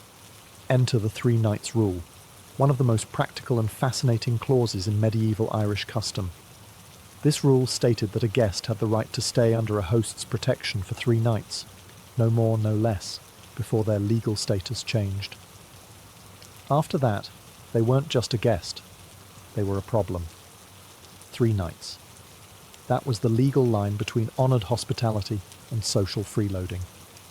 During those 3 days, a host was expected to provide food, drink, shelter, and safety. They could not demand labour, payment, or service in return. But after that point, the guest became what's known in the legal texts as heir fortail, literally a burden of the household. At that point, the host was allowed to gently, or not so gently, nudge them toward the exit. Why 3 nights? Because it struck a delicate balance between generosity and sustainability. The Irish countryside was dotted with small settlements and family holdings. Resources weren't limitless, and hosting wasn't always convenient, especially in winter. By capping the legal hospitality period at 3 nights, the law ensured that hosts wouldn't be exploited and that guests wouldn't overstay their welcome. But even that expiration date came with nuance. If a guest was ill, injured or delayed due to storm or danger, the host was morally expected, and sometimes legally required, to extend shelter. The law always made room for compassion. However, once the guest had recovered or the weather cleared, the clock resumed ticking. Refusing to leave after the allotted time could lead to fines or humiliation. And if the guest caused trouble, say, insulted the household, damaged property, or refused to move on, they could be forcibly removed and shamed in court. The Brehon texts don't shy away from outlining exactly how unwanted guests could be dealt with, including restitution owed by the overstayer or even compensation to the host for social embarrassment. This 3 nights rule gave structure to the unspoken social dance between traveller and host. It preserved dignity on both sides. The guest received what they needed without shame. The host gave freely without fear of exploitation. And when the third sunrise hit, it was time to pack up, say thank you and move on, hopefully with a full belly, a warm heart, and a blessing for the road. In medieval Ireland, there were no glowing tavern signs or roadside inns with jingling bells. Instead, hospitality was embedded directly into the infrastructure of society. Certain homes, called brúidne, plural of brúidin, were designated specifically for hosting travellers. These were the original hospitality houses, functioning like community-funded Airbnb long before the internet, or even surnames, existed. A brúidin wasn't just any house. It was usually run by someone of means, often a noble or wealthy freeman, who had a legal and social obligation to maintain it for the benefit of guests. These homes were known across the region, their reputations carried by word of mouth, song, and poem. They were a vital part of the social ecosystem, especially in a land with limited roads, unpredictable weather, and very long distances between settlements. Some brúidne were even semi-public buildings supported by a local lord or clan leader, intended to elevate the prestige of the territory. Hosting travellers, especially bards, monks, or political messengers, brought honour and influence. A well-maintained hospitality house was a sign of prosperity, good leadership, and moral character. And if you ran one poorly, people talked, and not in a good way. Inside, the brúidin followed the expected customs: fire lit, food offered, guest beds prepared. A guest was expected to be greeted properly, offered water for their hands and feet, and seated near the hearth. The better the guest's status, the more lavish the welcome. And don't think the hosts did all this for charity. Good hospitality paid back in reputation, alliances, and legal standing. In a land where everything depended on how you were seen by others, that mattered deeply. Interestingly, these homes weren't strictly religious, though monasteries also acted as hospitality centres, particularly for pilgrims or foreign guests. The brúidin system was secular, rooted in social obligation and legal tradition, not divine command. Hosting wasn't just for the pious. It was for everyone who wanted to be seen as honourable, or at least not sued for denying a poet a meal. The brúidin filled the role that hotels and rest stops play today, but with far more personal stakes. You didn't just stop there to sleep. You entered someone's legal and moral space. For 3 days, you shared fire, food, and protection. And for those 3 days, you weren't a stranger. You were a guest. And that meant everything. In medieval Ireland, violating the laws of hospitality didn't just risk legal fines. It risked something far worse: public ridicule by a professional poet. And make no mistake, a poet's insult wasn't just an awkward moment at dinner. It could ruin your life. In a society governed by honour, the sharpest weapon wasn't a sword, it was a stanza. Under the Brehon legal system, poets, fillid, held immense power. They weren't just entertainers, they were legal witnesses, oral historians, and cultural enforcers. Their words had weight, and their verses could build or destroy reputations. So when a poet arrived at your doorstep seeking shelter, turning them away was equivalent to stepping on a landmine. Socially, legally, and sometimes spiritually. This is where the infamous air comes in, the satirical poem or curse. If a host failed to offer proper food, lodging, or respect, a fillid could compose and recite an air targeted directly at them. These weren't random insults. They were finely crafted, memorable, and widely repeated. A well-placed air could spread through a clan like wildfire, turning your name into a punchline and your household into a cautionary tale. The belief was that satire had a supernatural edge. It wasn't just embarrassing, it could physically harm you.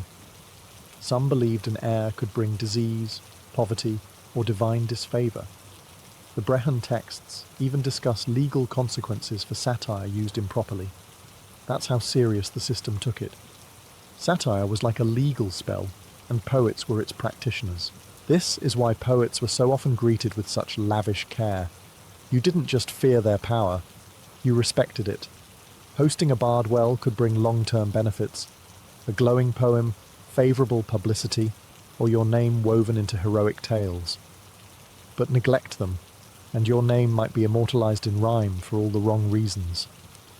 Poor hospitality, then, wasn't just a moral failure. It was an invitation to public shame. Your neighbours would hear about it, your enemies would laugh about it, and your descendants might still be muttering apologies centuries later. In Ireland, words were weapons, and poets were feared as much as any warrior.